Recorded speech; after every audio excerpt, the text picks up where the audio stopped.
So here we have the Nissan Qashqai on a 17 plate. I'm going to start off by showing you around the outside of the car, and then we'll hop in and run through some controls on the inside. But from the outside, you can see it's a 5-door car with alloy wheels and tinted windows. Let's start off inside the boot and then work our way around the rest of the car from there. As we approach the boot, you can see we have reversing sensors. This car's also got a 360 parking camera, which I'll show you when we're inside the car. Plenty of boot space, along with that 60/40 split folding rear seat. And then these two tray sections will lift and remove to give you even more space should you need it. Okay, so we're just going to work our way back round to the front of the car, and then we'll hop in and run through some controls on the inside. But now that we've done a full circle of it, you can see that it's in excellent condition the whole way round. Just briefly before we climb in, I think that's what we're seeing the interior from this exterior point of view. There's plenty to run through on the dashboard, so let's hop in and we'll do that right now. Okay, now that we're inside the car, we're going to start with the dials. On the left-hand side, we have the rev counter, and on the right-hand side, the speedometer and fuel gauge. In the middle, you can see the total miles for this car, which are only 1,727. Above that, we have a digital readout for the speedometer being displayed.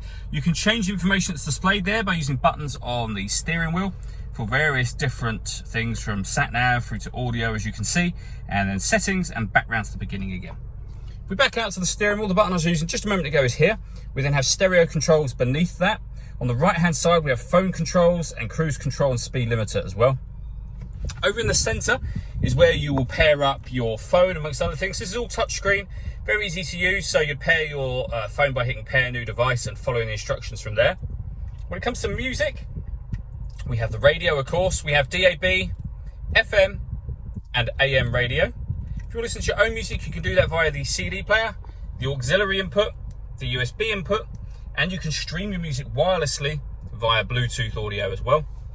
On top of that, I mentioned this car's got a 360 parking camera. So you can see there a bird's eye view image of the car and a reverse camera. If you press the camera button, you get a front-facing camera and the bird's eye view, or a front-facing camera and the front passenger side wheel. So with all of those cameras, it does make it very easy to park this car. We've also got satellite navigation. There's a full video that shows how that works on both our website and also on our YouTube channel as well.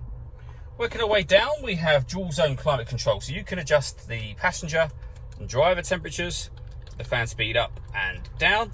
You can determine where you'd like the air to be redirected. When you're happy with those settings, this button turns the air conditioning off in this case, or back on again, and you can see it's on by that light and by the fact that it shows you just there.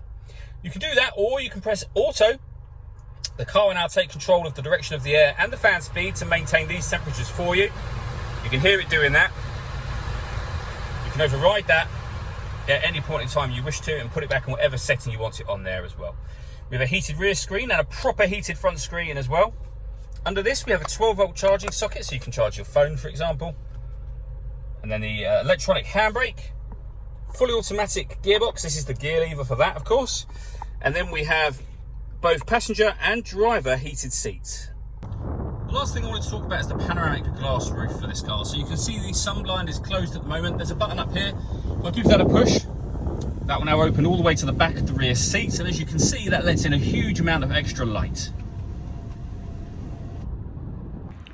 All that leaves me to say is thank you for taking the time to watch this video. If you'd like to come and see the car in person and have a test drive, please feel free to call any of our MJA sites. We'd love to hear from you soon.